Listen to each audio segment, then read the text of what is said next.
see here. My announcements for tonight. Guys, next Thursday, we got special speakers. You don't want to miss it. Next Thursday, we got two special speakers. Two. And they are going to be showing up here. It's going to be awesome. They're coming next Thursday. It's going to be really cool. And then follow us on Instagram, guys. We got a lot of cool things happening this summer. We got a lot of events going on. We have a sports and movie night on the lawn. We got an off-site Smiths Point Beach Day. We got another awesome guest speaker happening in July. We got, in August, we got another off-site cool park event thingy. But it's all things that will pop up on our Instagram. Or if you have signed up, we send like these texts out if an event's happening, so that way you guys don't come here. So I think we have a clipboard, right, Dave? Yeah, don't we have a clipboard? There's a lot of new people here. I don't know if you want to get numbers or something. Kevin, you got it? You got the clipboard? So I promise you, we're not going to spam you or anything. It's just in case, if we have an event, we just want to make sure you don't come here. So we're going to collect your numbers. And if we're spamming you, come and see me, and I'll beat the person up. No, I'm not, because that's Kirsten. I'm not. I love Kirsten. I'm not going to beat her up, but she won't spam me. I promise you. So that's all my announcements for tonight. Oh yeah, and if you're new to this church, we got Sunday service 9 and 11, but that's changing actually. So yes, it is changing. And right, Kirsten, it's July, August, and September, right? First week of September, right. So July, August, and the first week of September, there's one service at 10 a.m., which is awesome. So one service at 10 a.m. And then we'll get started tonight with my question.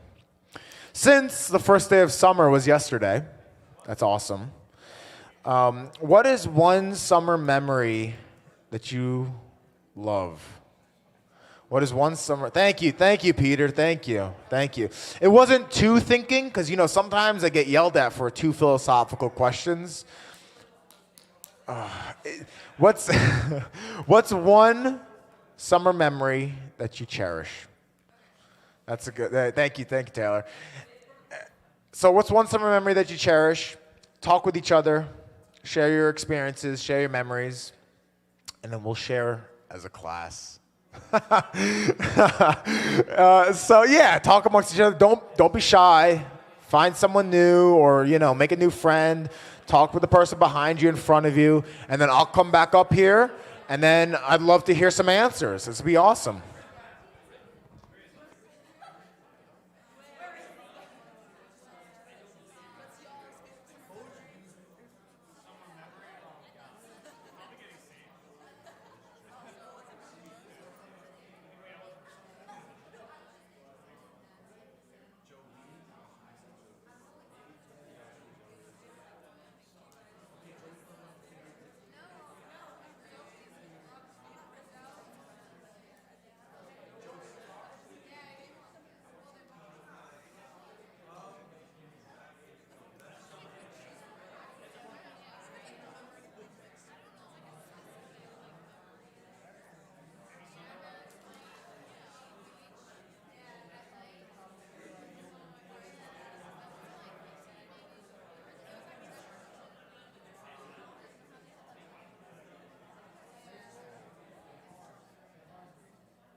All right.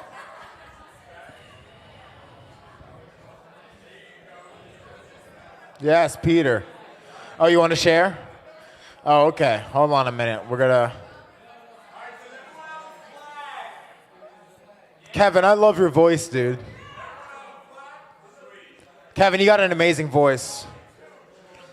It's so bombastic. It's so glorious. Huh?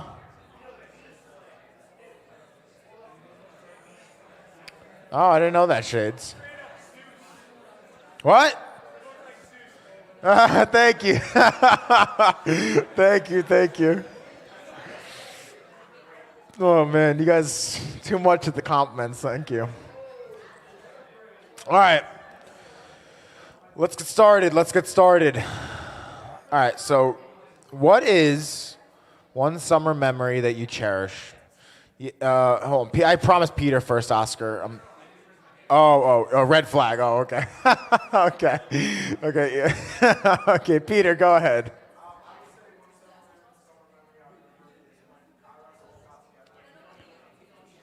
Oh, the Kairos Beach Day.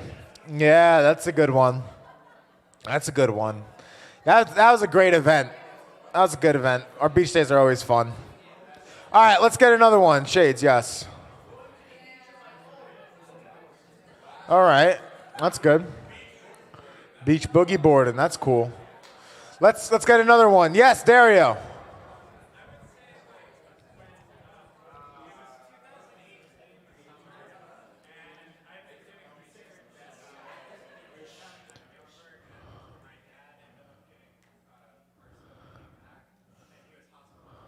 Oh my gosh.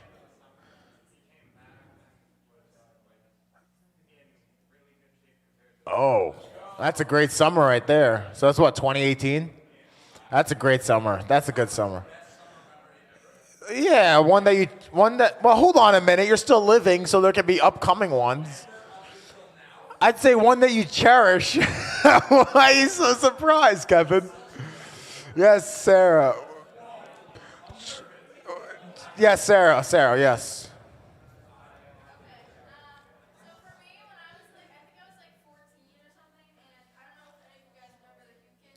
Yeah.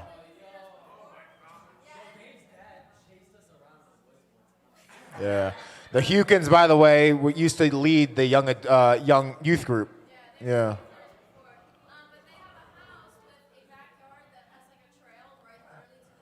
Yeah. Uh-huh. That's pretty awesome.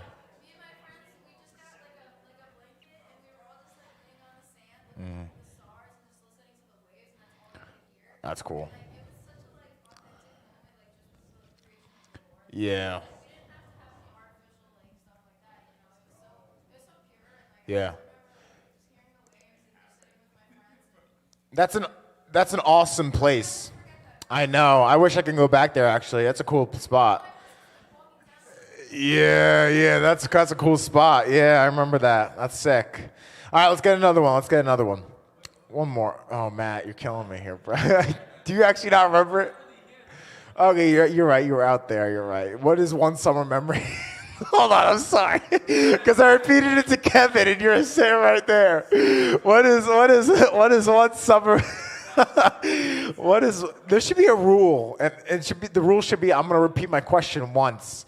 That way, it forces you to ask someone my question. Isn't that a good rule? What do you think about that, Kevin? Thank you. Maybe I'll do that. I don't know. My question is, what is one summer memory that you cherish? We're waiting for you, Matt. Yeah, I thought you were going to answer it. Oh, okay. All right. One more person before I go. Kevin, thank you.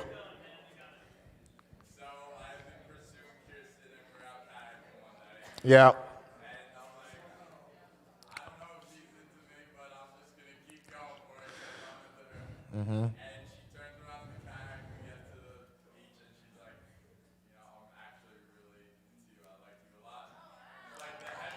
Wow. Your prayers. Your prayers, your, your prayers were answered, Kevin. Your prayers were answered. Yeah. Where were you kayaking? At Pirates Cove? Oh, it's a Talcott Harbor. Yeah, that's good. I like that story. Oh, Matt, you got one? What? What? Cliff jumping. Oh, where did you go? Oh, Karen, what the? Where'd you go cliff jumping?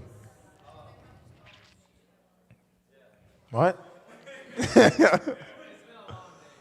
Oh, I feel you, bro. Okay, but you went cliff jumping. Do What? Uh-huh. Oh, I remember that. Yeah.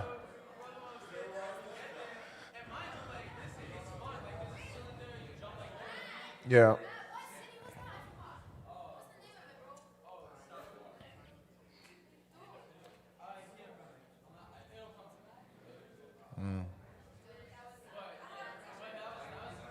That's good. That's fun.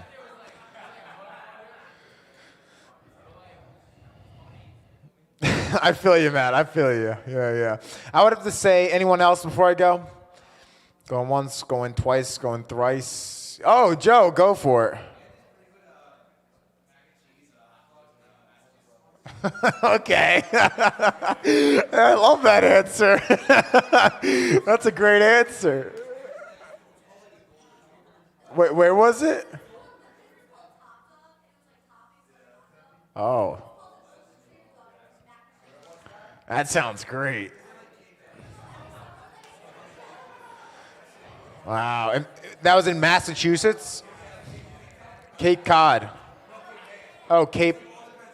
Oh, okay. Oh, you have a house there or something, or you just vacation? Oh, okay. That's cool. That's cool. All right. Anyone else? I'll do my saying it once, going twice, going thrice. Oh, Sarah, again. Yep. Who saved you? Oh, Kevin saved you while you were drowning? What? Yeah.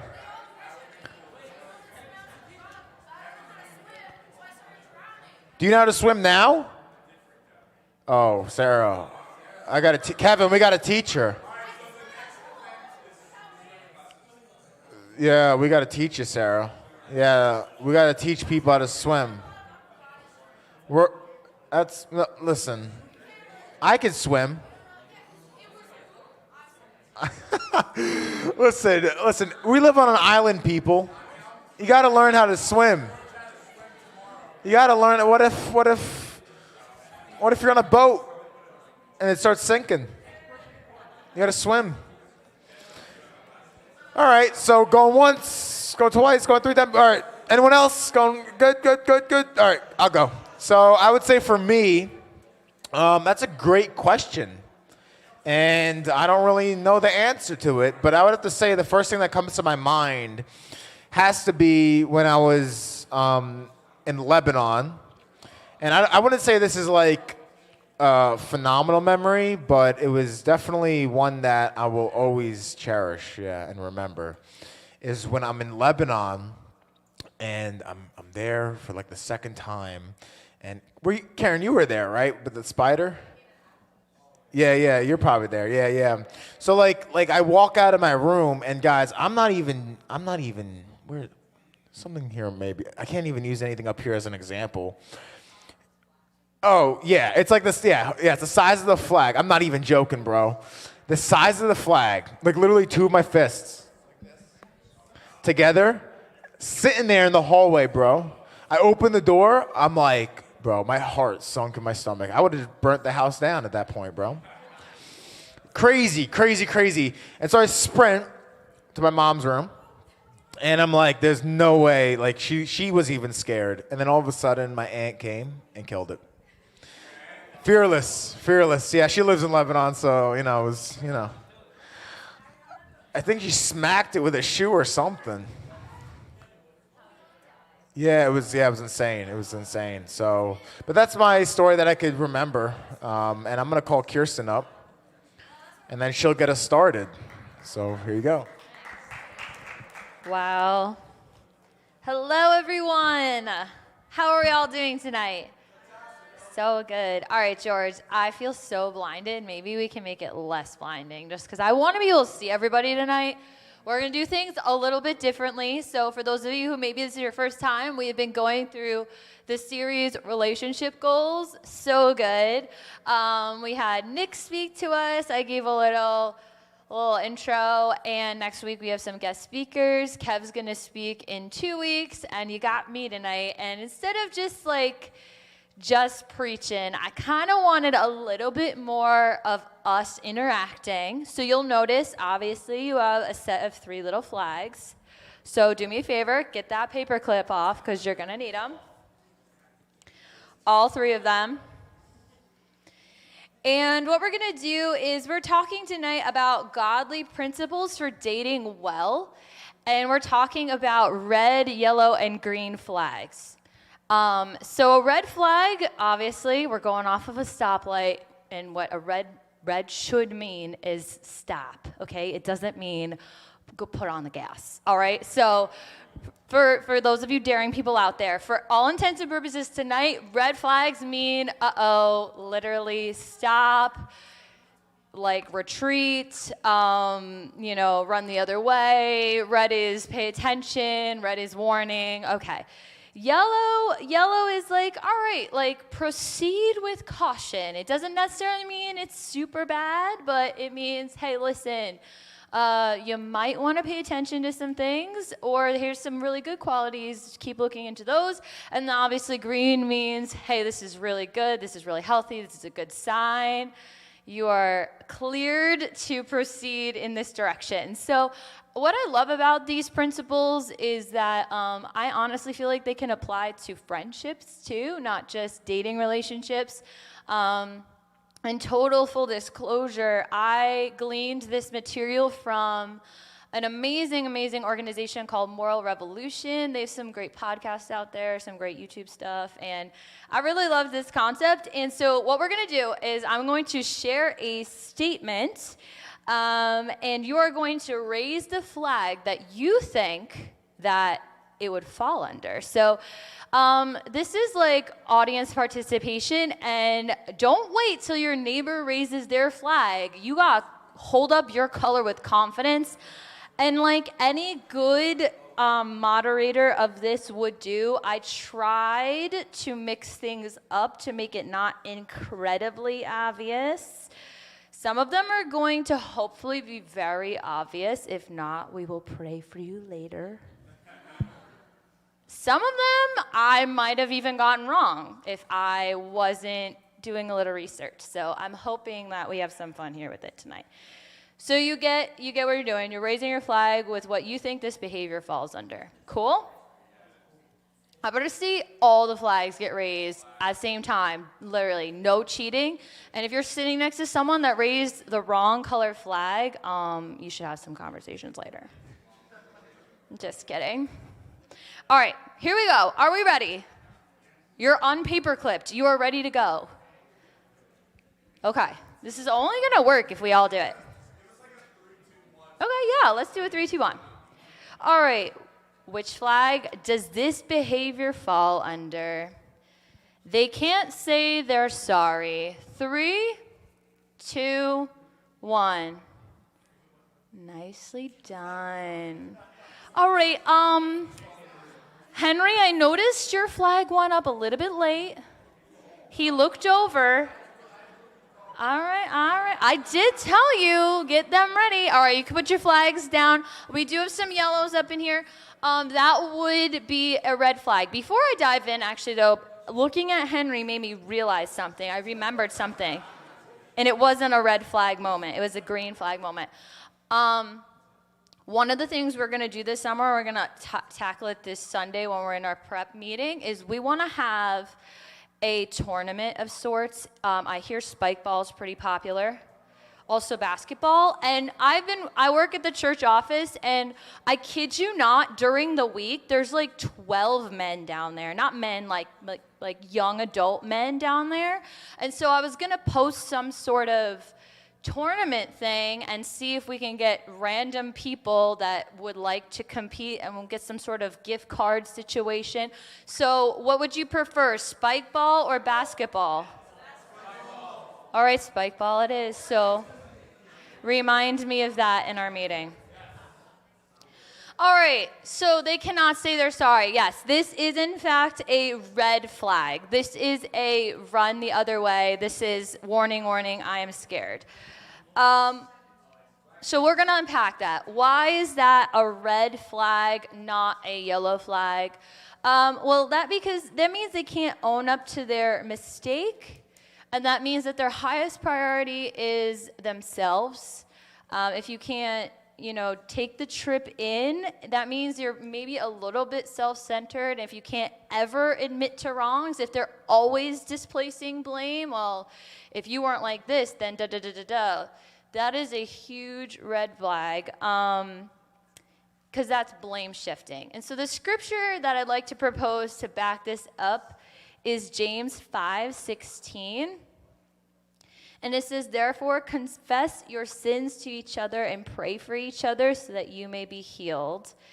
The prayer of a righteous person is powerful and effective. So what I love about this is confessing your sins is actually, it's so healing, it's so freeing. So in order to do that, you have to admit that you have sins and that you're not perfect and that you're wrong. And so the Lord knows that there is so much freedom and health that is built in saying, hey, you know what? I realize that I wronged you. I am really sorry for doing that. Will you forgive me? You want someone who's going to walk in that kind of humility. And so pay very close attention to blame shifting, because while you might want to excuse that early on in the relationship or friendship, that is going to become extraordinarily toxic as time goes on. So I'm going to say they can't say they're sorry ever. I'm going to say red flag. Are you ready for the next one? You guys did pretty good with that one, I gotta say. I'm impressed. It's fun to see. All right, are you ready?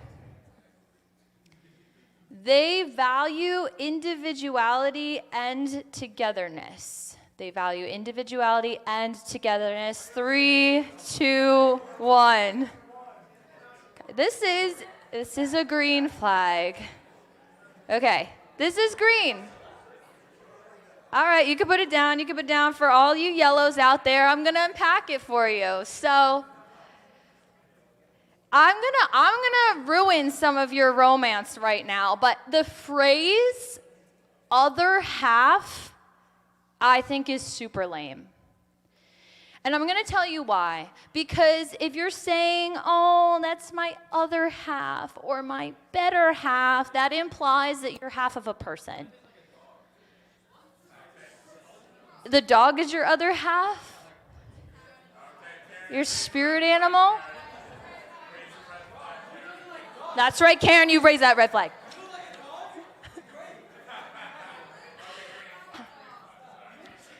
The reason you don't... It's cute when they're like, oh my gosh, you complete me and you're my better half. Like, here's the thing. You're not a half a person, and you shouldn't be half a person, and you don't want a half a person, because then they're literally, even though it's cute to think that they can't live without you, like that they literally can't function, you want a whole person, and you should be a whole person. And think about it. I like the idea of a team. We could do that. Team is 2 people. And so you want someone that they can be their own person. They have a sense of individuality. They're not just a chameleon who's cloning to you, because then there's going to be a lot of codependence. And codependence is not cute. It seems cute in the beginning, That's really not cute. And so you want to have individuality, but you also need togetherness. You don't want to be with someone that's entirely marching to the beat of their own drum. That's like, why marry? That's called being a celibate monk. Like you need someone who values the individuality, but also has the capacity of togetherness. And where the most famous scriptural backing for this, and it's incredibly popular in weddings, is Ecclesiastes 4, 9-10. And it says, 2 are better than 1 because they have a good return for their labor. If either of them falls down, one can help the other up. But pity anyone who falls and has no one to help them up. So basically, if you caught that, it says 2 are better than 1. It does not say 2 halves are, like, you know what I'm saying? It's saying 2 whole people are better than 1 whole person. So you need to work on your wholeness, and you want to find someone that's working on their wholeness. And yes, you help each other out along the way, but it's not cute to be a half a person. It's just not cute. So work on that. So you can build your story and your life together. Strong 2 individuals coming together as an epic team. Make sense? Okay, so for all of you yellows who are like, it's so romantic, just think about it. You want a whole person. All right. I love this one. Because if we're honest, some of us think this is cute. All right. Speak negatively of their past exes. Speak negatively of their past exes. 3, 2, 1, go. Ooh, a lot more differentiation in color up in here. All right. You can put your flags down. I'm saying negatively. Negatively. Factually is different. So you want to change your flag? Well, here's where we're going to unpack it. It's the motive behind it. All right, this one's a little more controversial, so I'm loving it. There's a lot of yellows. But, okay, here we go. The real answer is this. And I'm going to tell you why. So to clarify what Matt is saying, speaking negatively, we're not talking about, hey, listen, there's sharing painful, real things with a trusted person, okay? If you've gone through abuse, if you've gone through trauma, heck yes, you should be disclosing that to the person you're dating, and in regards to your past, you should share all that stuff.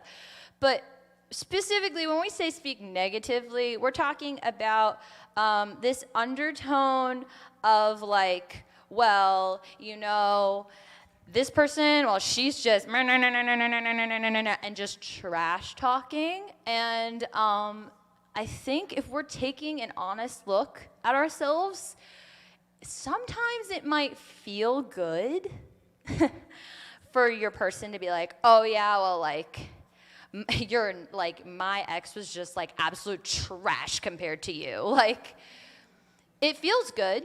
It kind of does feel good.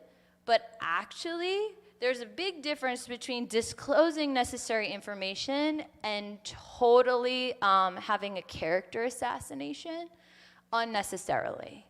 And so if that person is like just going on and on and on and on unnecessarily, like where there's not even like a context for it, they just feel the need to be negative about their ex. And by the way, this can be any kind of ex situation. This could be an ex-employer. Oh, they just da-da-da-da-da, and they never da-da-da-da-da, and just on and on and on. You want to pay attention to that because that is going to maybe be an indicator of some bitterness inside of them. And I can speak from being around this kind of talk where it is just extraordinarily messy, and especially in the context of community, because when someone's running their mouth about their ex, that could be someone's friend. And so I think you just have to be really careful with what you're disclosing and to whom and the tone in which you're disclosing it. So something about so Kevin and I, obviously very early on, we disclosed, past experiences with different people that we had dated or whatever. And something that I really appreciate about him is he shared very real pain that he walked through, and he's an open book, so he'll share probably about this, but one of his girlfriends was unfaithful, and so in our relationship we unpacked that together, but never did he assassinate her character.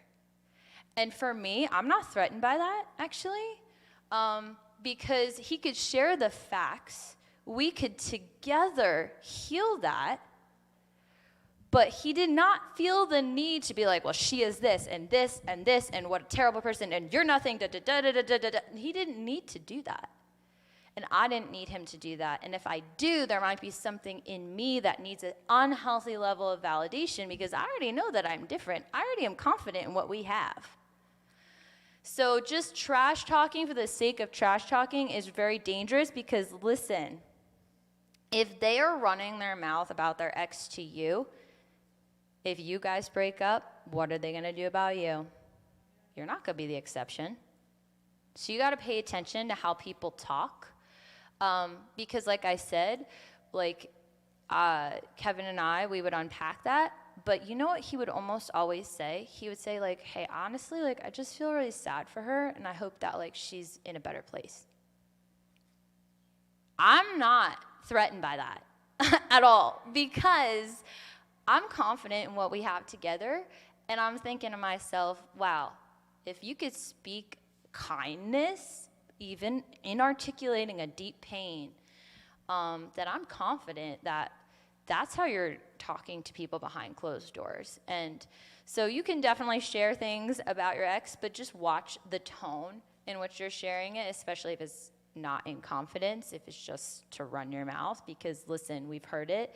I've heard people call people psycho, mentally unstable, all kinds of slander, and it's drifted around. It gets out, actually, so you just have to be so careful. So I know I'm camping out here a long time, but for me, honestly, this is a huge red flag because it's showing there's bitterness, there's resentment, there's unforgiveness, and you think you're exempt from all of that, but it will come at you. So you want to just be very careful. And the scripture we've got here is Ephesians 4:29, pretty blunt about this. Do not let any unwholesome talk. Notice it's not saying truth-telling. It's not saying information disclosing. It's saying unwholesome talk, and you know the difference. Come out of your mouths, but only what is helpful for building others up according to their needs, that it may benefit those who listen. So, hey, let's exchange the information. Let's heal this together in safety. Let's move on. That should be the goal. All right. Oh, that was fun, though, because, basically we ended up being orange on that one because there was a lot of reds and a lot of yellows. I'm loving it. Oh, this one's going to be so much fun. Are you ready? Oh, I cannot wait. Okay, are you ready? Now let's do the 3, 2, 1, okay? They only talk about Jesus. 3, 2, 1, go. Ooh, we got a plethora of, yeah, wow. Some of you are like, okay. All right, put your flags down. All right, you can put your flags down. I wish you could see what I see. It's so much fun. We had a lot of yellows. We had some greens and a couple reds. All right. The correct answer is this one. You're like, what? They only talk about Jesus? Come on, he's our best friend. Why in the world would it be a yellow? I'm not really sure why it'd be a red. The red I don't really get, but the yellow, yeah. And then I get why you would think green. I can track with you. All right, so obviously it goes without saying, if you are a follower of Jesus, you should be looking for a follower of Jesus. Period, blank, no exceptions. Otherwise, you are signing yourself up for a good cry. I'm going to say it again. If you're a follower of Jesus, you should look for another follower of Jesus, because if you're not, you're signing yourself up for a good cry. It's going to be a lifetime of pain. Literally, I'm a pastor's kid, okay? So everything my parents walked through with people, I secondarily would observe. A lot of pain comes from being in a relationship where you're unequally yoked. So, but this is confusing because you're like, wait a second, they only talk about Jesus. We love Jesus. The reason it is a yellow flag is because sometimes people hide behind spirituality to hide insecurity. Especially if it seems braggadocious, right? If people are like, wait, we cannot order this appetizer until I pray, because I always pray before I order the appetizer and the entree and the dessert. You do you not pray 3 times for dinner? Like, if it's braggadocious, like, all right. But if I get it, I think we can differentiate between actually, like, genuinely discussing your relationship, like, with Jesus with someone, like, and a level where it starts to get on the Christianese. Has anyone ever been with someone, like, in a conversation where it went, like, weird Christianese? Ever? Yeah? Okay. So you need someone that can connect with you on a spiritual and a friendship level, okay? God created us to want to connect with each other, and so while our common denominator absolutely needs to be Jesus, you need to just be careful if that's the only thing they're capable of discussing with you. Because if you need a word from the Lord to, like, know what restaurant to go to, or if someone says to you, I've heard from God, you are my future wife. Bro, that's happened. It's definitely happened to me, and they were wrong. Wrong. You know, that's really common, like the spiritual manipulation type thing. Just be very careful. I'm going to tell a funny story. What?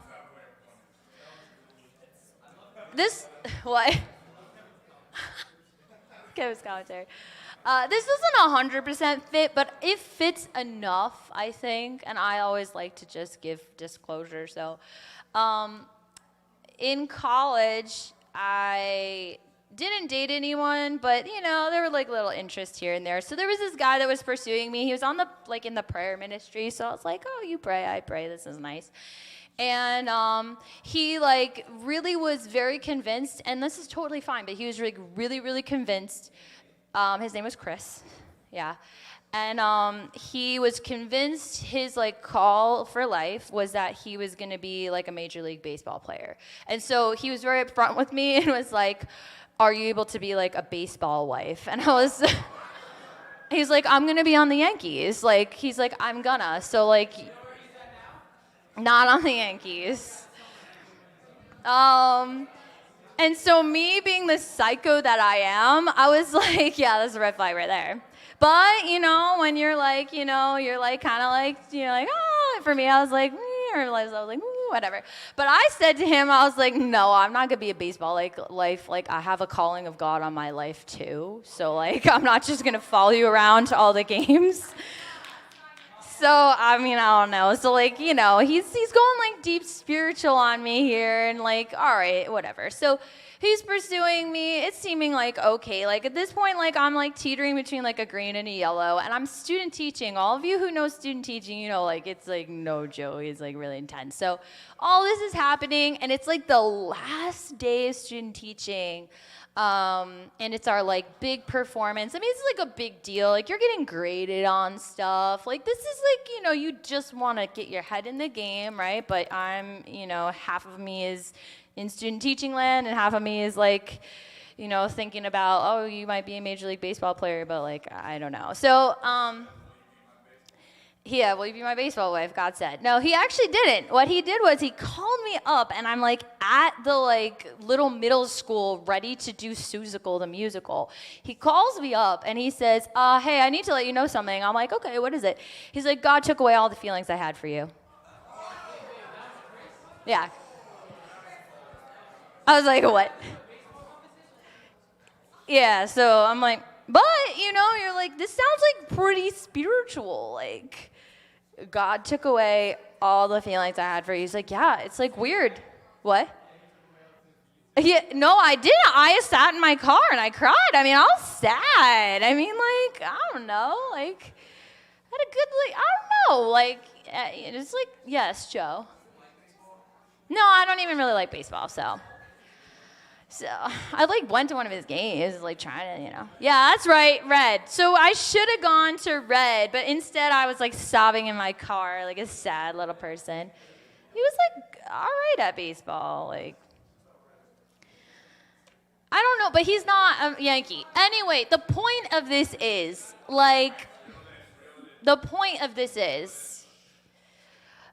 just don't say that. You could just say, this isn't working out, I don't see this going anywhere, but just, don't blame God. God's I think half the time, God is up there I never said that. Stop quoting me, And so, really, I think just, whenever you hear a lot of, God said, God told me, without, any kind of, context, God also tells us, honor people and stuff like that, so even if God gives you something, you can package it better for others and not just scapegoat him. So if someone's doing that and they are literally incapable of taking ownership on a human level, you should be really scared. Now, what I actually think is amazing, and to his credit, and this is so crazy, is literally years later, he contacted me and he apologized and he said, I should never have handled that way. So, while that was not a green flag for dating, that is a green flag of good job being a human, all right? So anyway, just don't tell people, God took all my feelings away. I'm okay. I'm because, yeah, I'm glad. Maybe the Lord did for the, 10 years later, here we are. Here's a scripture to back why there's more to a relationship than just Jesus talk. I'm going to read from Song of Solomon. Whoa. My lover is dark and dazzling, better than 10,000 others. His head is fine as gold. His wavy hair is black as a raven. His eyes sparkle like doves beside springs of water. They're set like jewels washed in milk. I don't even know what that means. His cheeks are like gardens of spices giving off fragrance. His lips are like lilies perfumed with myrrh. His eyes are like rounded bars of gold set with beryl. His body is like bright ivory glowing with lapis lazuli. His legs are like marble pillars set in sockets of finest gold. His posture is stately like the noble cedars of Lebanon. His mouth is sweetness itself. He is desirable in every way. Such a woman of Jerusalem is my lover, my friend. This goes out to Kevin. I'm just kidding. But seriously, there is more to a relationship. God has created us as humans who desire to connect on a spiritual level, but also on a physical level, also on a relational level. He wants us to have friendship with one another. So yes, you should have a spiritual connection, but there's so much more to that. There's a whole book dedicated to it. It is rated something above G, but it is amazing. So that is why that is a yellow flag. All right. Here's another one. Are you ready? Get your flags ready.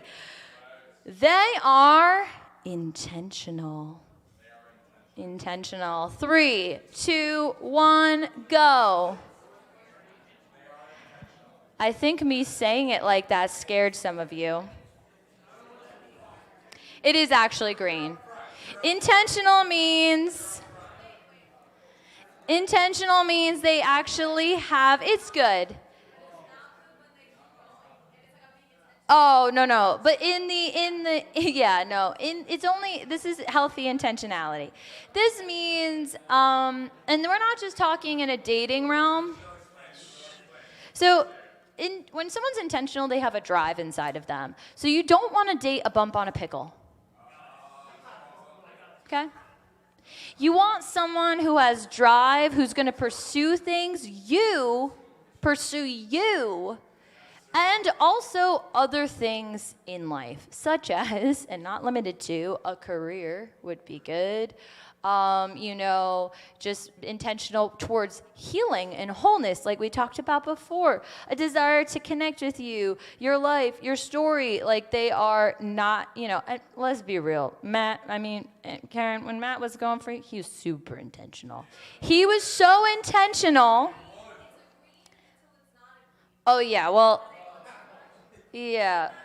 No, Matt was green. Matt was so intentional that he wouldn't even hug other women because he wanted it to be so clear to Karen that he wanted to date her. That's intentional. That's a green flag. Let's go. That's a green flag right there. Matt opens the truck door for Karen. That's a green flag right there. So, you don't want someone that you feel like you're twisting their arm or they're ghosting you. You are better than that. Especially in today's dating day and age. Ain't nobody got time for that, okay? If they're intentional, though, green flag. All right. Ooh, this is interesting. This has been mixed colors. Ever since the first one, it's been a whole situation up here. All right, here's another one. Are we ready?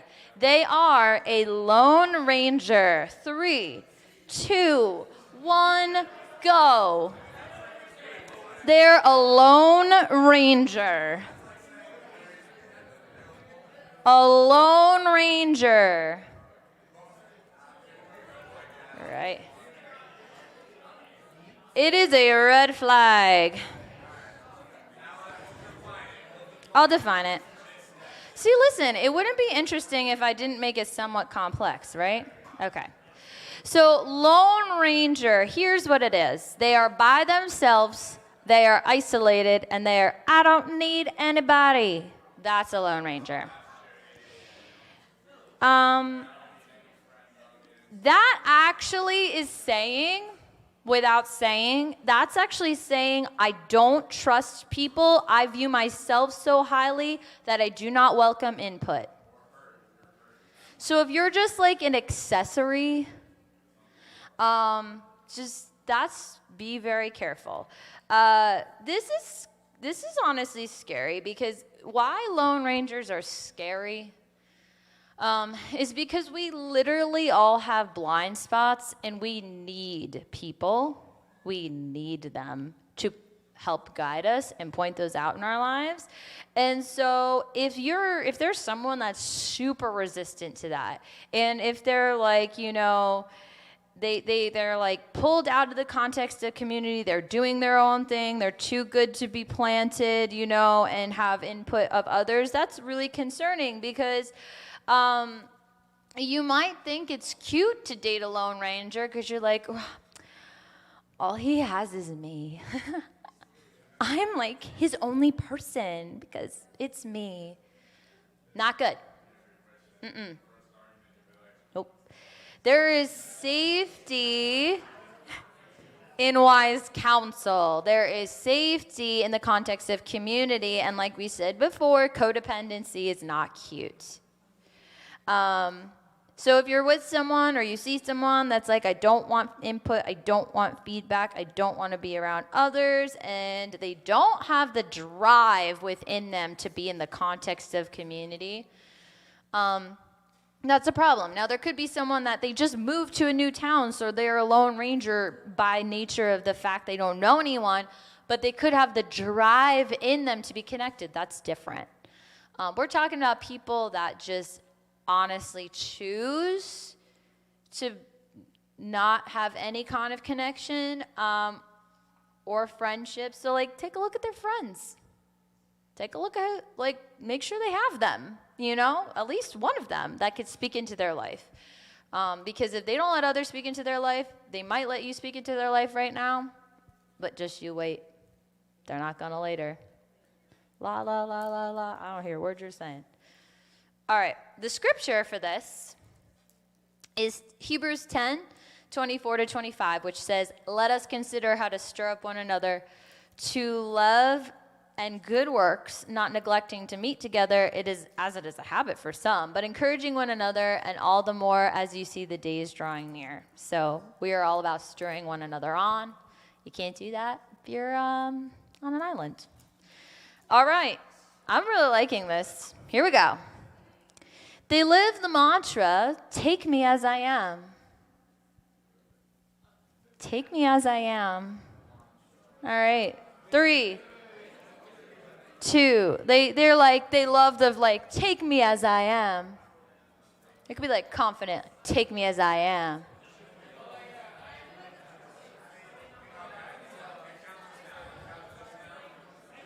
It's yellow. I agree with why you're doing reds. I agree it, but this one actually can be learned. This one has the potential. This is proceed with caution. You're like, I don't know about that, but it has the potential to be resolved. And let me explain. Because I think our culture has, tolerance. It's not even tolerance at this point. It's like if you dare challenge anything, gosh, you're going to be labeled a lot of things. And so really, there's been this you do you and all this stuff. So we're being fed that, and there's cute little love songs. It's like, you take me the way I am, right? Which is like cute in some ways, but the real thing we're looking for in this yellow is like, do they have a desire to change and grow? So the healthy part of the take me as I am could be like a confidence. That could be like a good part of it is like, they're confident in part of who they are, but the downside to that could be the refusal to change. So you kind of just have to figure out where it's coming from, and with some loving and learning, just kind of unpack that with the person. It's good to be like, hey, I'm flawed. Like if it's like, hey, I'm flawed, but like, here I am, or like, hey, my past isn't the greatest, but like, here I am. Like that's coming from a place of humility versus like, well, like, I'm not changing for no man, so take me as I am. Like, that's really not good. So you have to gauge where they're at. Is there a desire to change? And the scripture backing for this is Ephesians 4:13-15, which says, "Until we all attain the unity of faith and the knowledge of the Son of God, to a mature man, to the mature of stature, which belongs to the fullness of Christ. As a result, we're no longer to be children, tossed here and there by the waves and carried about by every wind of doctrine, by the trickery of men, by craftiness and deceitful scheming, but speaking the truth in love." Love is the key word, but you got to speak the truth. "We are to grow in all aspects into him who is the head, even Christ." So when you speak to the truth and love to that person and point some things out, what do they do with it? That makes it a yellow. Hopefully this one will get a general consensus of everything's the same. Healthy conflict skills. Conflict skills. Healthy conflict skills. Yes, this is a new flag. Healthy conflict skills. They're not scared of conflict. They have like healthy skills when it comes to conflict. Good, we all agree on something. We genuinely all agree. This is like the first time all night. Good job. Listen, you want someone that has a healthy drive to resolve conflict. They don't avoid it. They don't sweep it under the rug. That's really important. So conflict is messy, but you want someone who's willing to share their feelings and emotions and unpack it with you. And what I love about this one is Proverbs 15:1, which says, "A soft answer turns away wrath, but a harsh word stirs up anger." So if you have healthy conflict skills, you can disagree on something and fix it without getting super wild and crazy. But if they don't ever want to address anything, that goes into like a orange for me. You're like, well, you know, if you're scared of it but like willing to do it, but if they just like sweep it under the rug and then let's use it against you, that's yeah. That's whoa. This is scary. Ooh, I like this one. This one's gonna get a lot of colors, I think. All right. They are vulnerable early. They are vulnerable early. This is my favorite. What do you mean? I love this because Karen like puts her flag up right away, and then Matt's like, "What do you mean?" They're vulnerable early. All right. This is a yellow, actually. Because, again, this one can be learned and adjusted, okay? Right. Okay, so I'm going to unpack it to share what I mean. Okay. So, the positive aspect of vulnerability is that they're in touch with their emotions. That's really good. You know, it's good to be able to know what's going on. The downside of this is that if someone is like dumping on you like date one, they're sharing the intimate details of every sexual encounter they've ever had.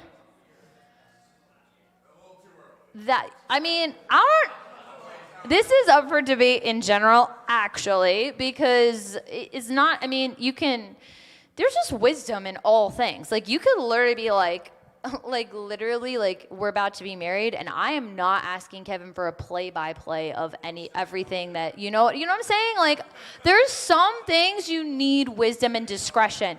So if they don't have wisdom and discretion, and they're just constantly dumping things on you, I think the concern with that is like, okay, are you safe?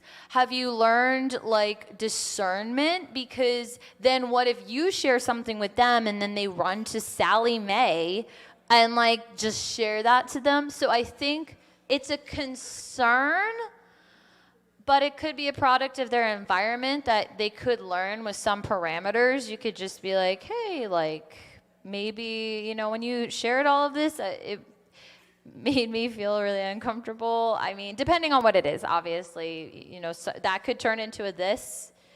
Or you could be like, you know what, I love the transparency. Let's just set some guardrails on that. And you can actually just see what they do.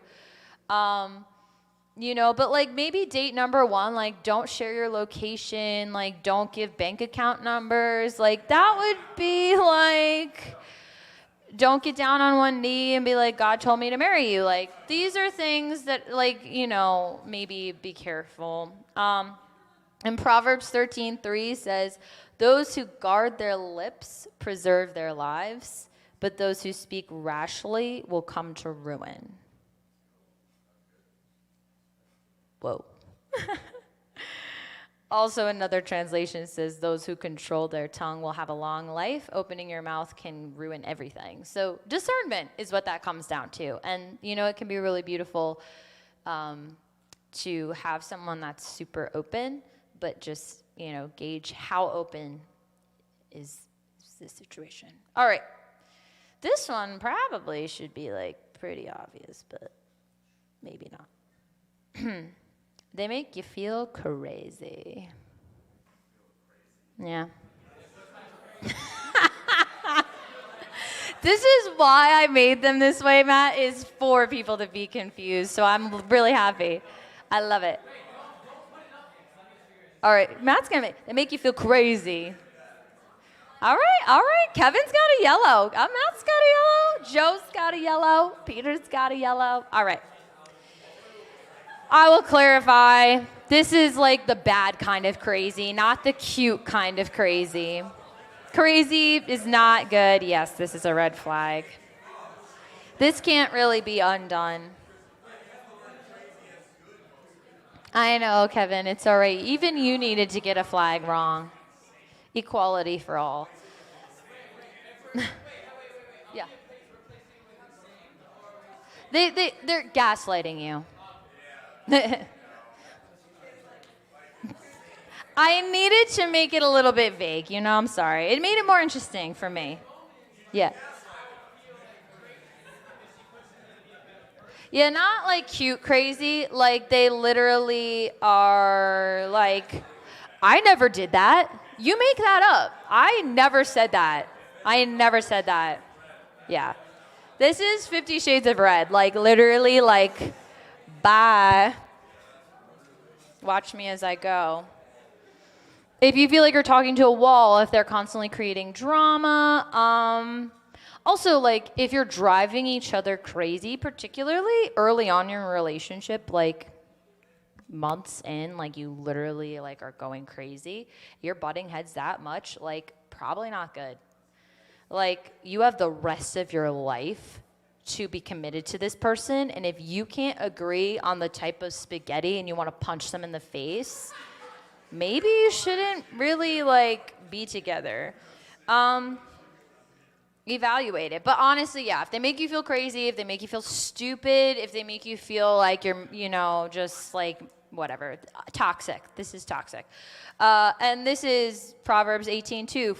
Fools care nothing for thoughtful discourse. All they do is run off at the mouth.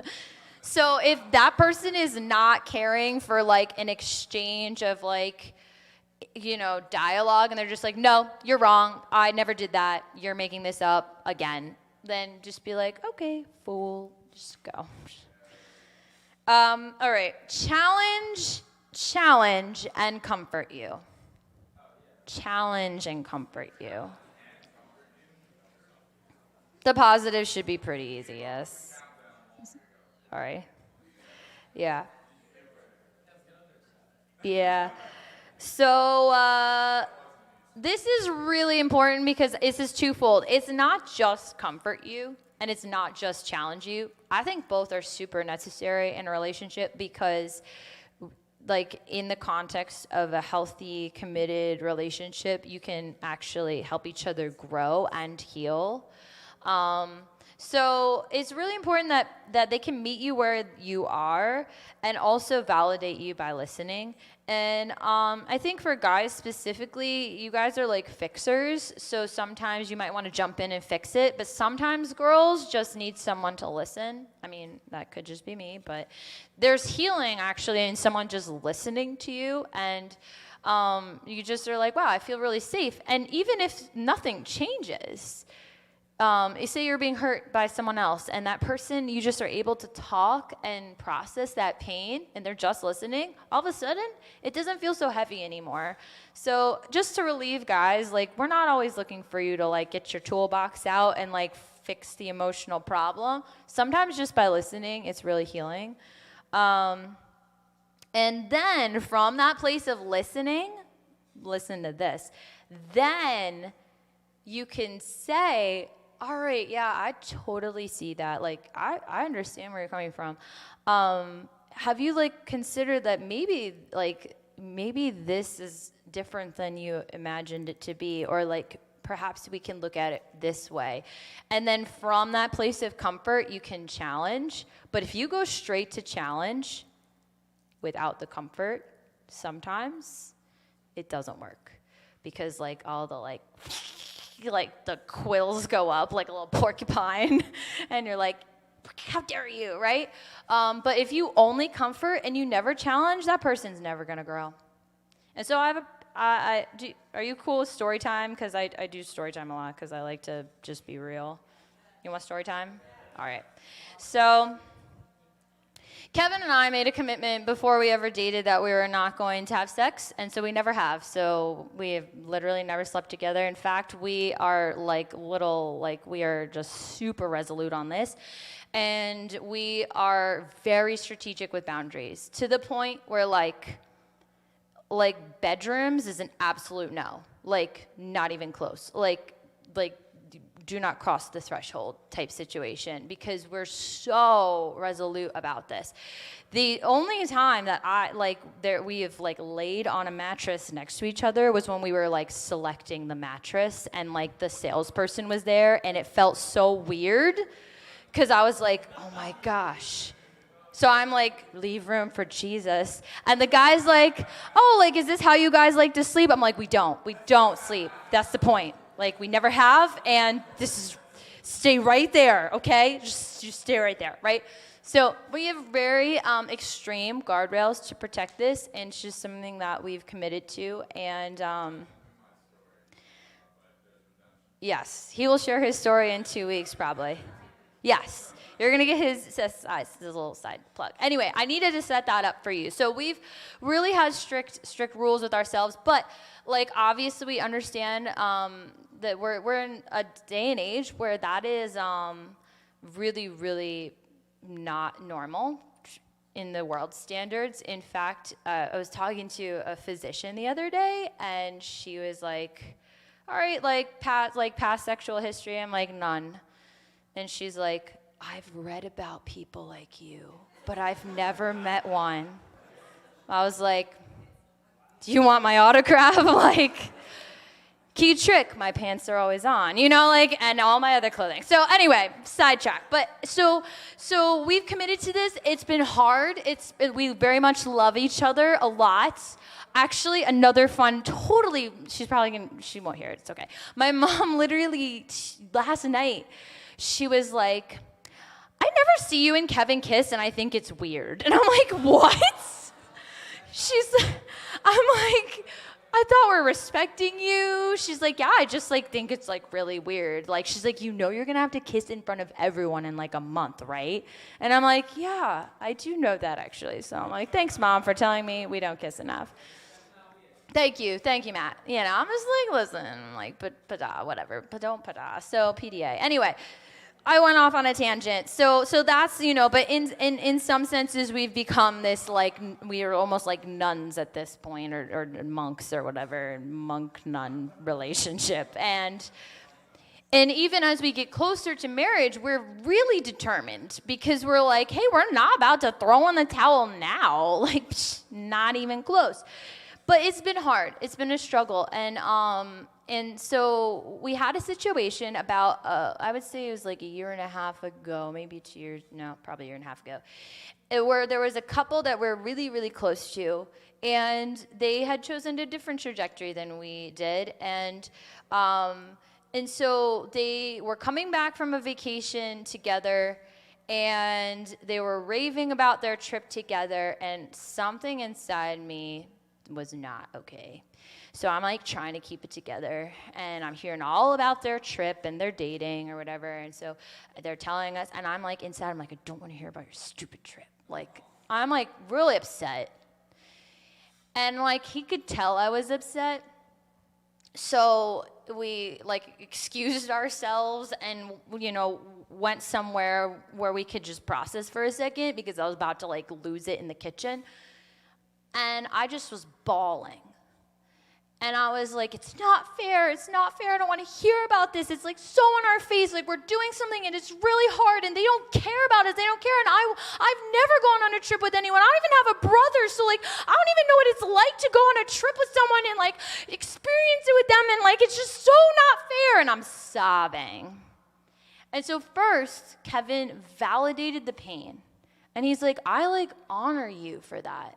And I like see you, and like I'm so grateful that you're that way, and like it does hurt. It's really difficult. We both would love to go on a trip together. Like and at this point, like this is like a long time ago. So like engagement and marriage, they weren't really close. It's not even like he could say like in 1 month or 5 months. Like there was no months. We were not engaged. But he's validating the pain, and he's seeing me. But then, after doing that, he could have just easily left it there at the comfort and been like, you're right to feel the way you feel. Let's go back downstairs and cry at them. But he didn't say that. He comforted me, and he validated me, and then he said, but you don't want that. And we don't want that. And you're not jealous of that.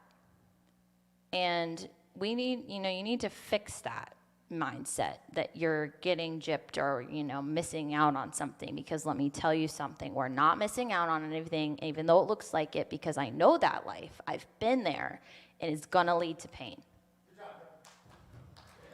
And I was just like, I just wanted to keep crying, but like, okay, you're right, you know?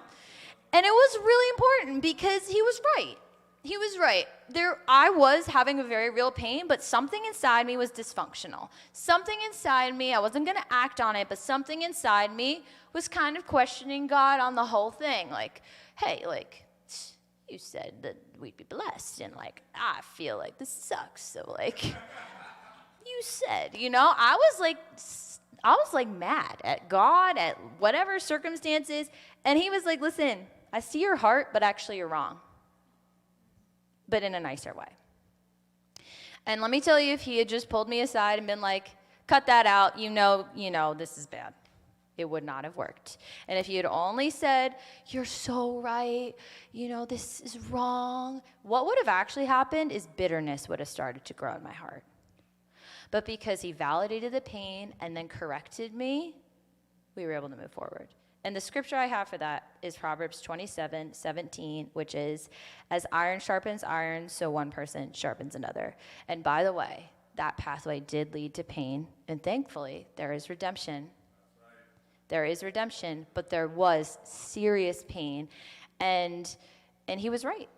And I was so grateful that I was with someone who a different person could have capitalized on that situation and said, you know what, you're right, like, let's go, like, have at it, you know? Like, someone else, if they're manipulative, they'll take your moment of questioning, is God, you know, is this worth it? And they will manipulate that moment if you're not with the right person. That's why you both have to be on the same page about this, or it will never work. Yes, Peter. I love a raised hand.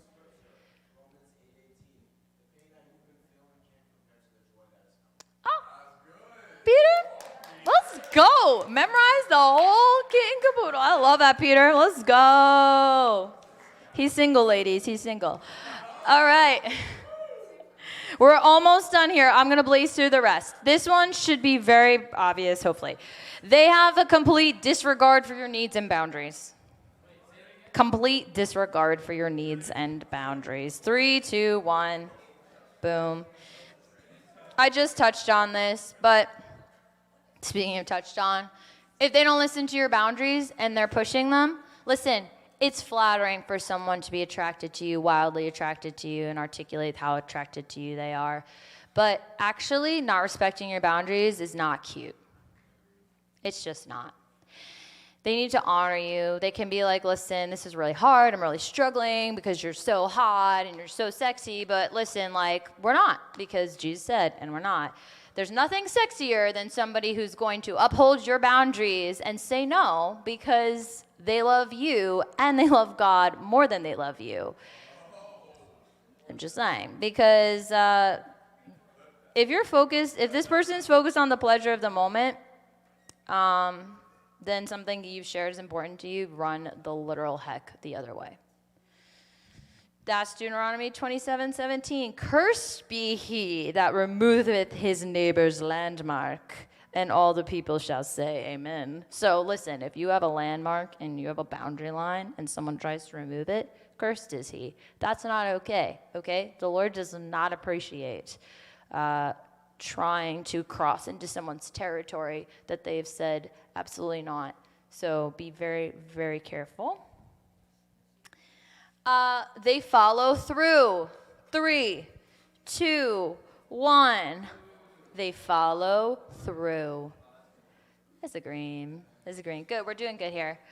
This should be a pretty easy one. But owning their mistakes and planning to fix things, rebuilding trust, really, really important that they don't just say they're going to do things and never do them. If they follow through, it's a good sign.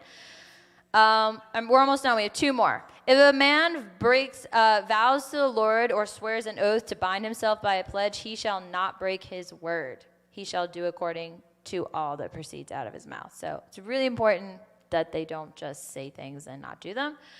This one's going to be fun. They can't put down their phone. Oh, okay. All right. Interesting. Yeah, a lot of you are red, basically the whole room. I would say a yellow because it can be corrected.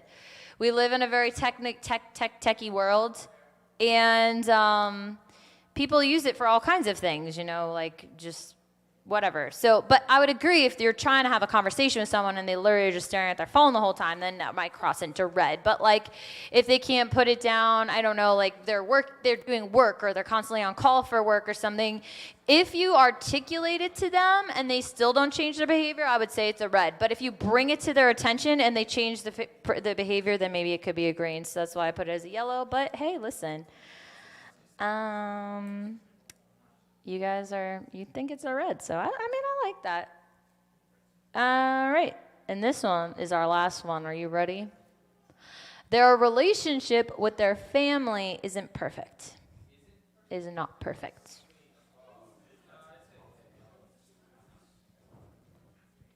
Oh, there's like literally every color. I'm going to put this as a yellow because, again, there's room to grow. So they, people, they can't really help the family they're born into, but they can help the trajectory of their life in relation to that. So that's where,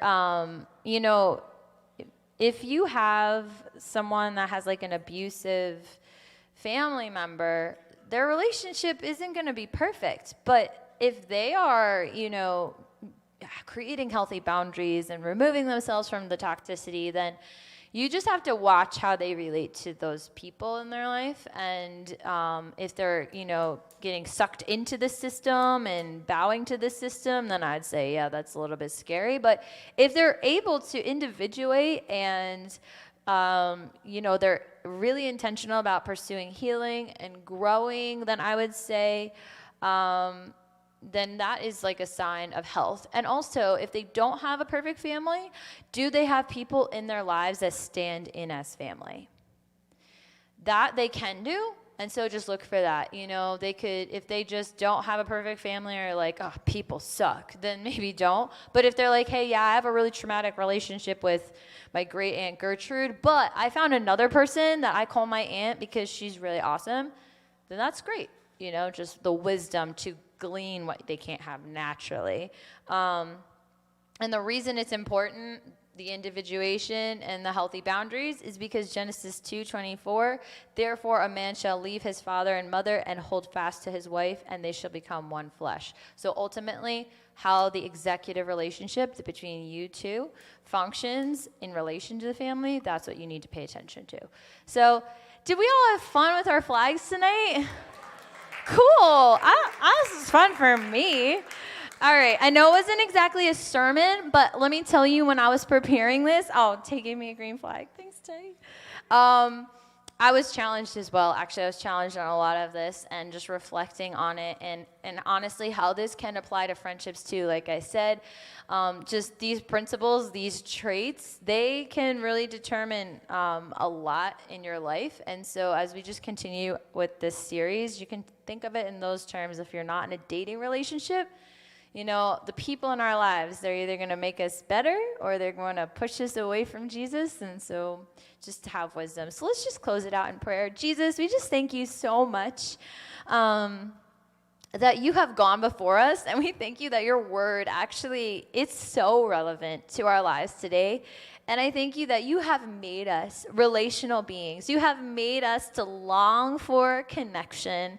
And so I just pray as we're navigating these things, maybe tonight some things stuck out to people in this room of, hey, you know what? Maybe I've been compromising in this area, or maybe I've been turning a blind eye in this area, or maybe, you know what? I'm headed in a good direction, but I just want more of you. And so, Lord, I just honor every person here. I pray for just wisdom and discernment, and I just pray for healthy relationships, romantically, and in friendships, and in family. Just give us the wisdom to know how to proceed with those. In Jesus' name, amen. Wow, well, so much fun, you guys. I hope you had a good time. And next week, we have our 2 guest speakers that you're not going to want to miss, so we hope you come out to that. And yeah, all right, see you next week.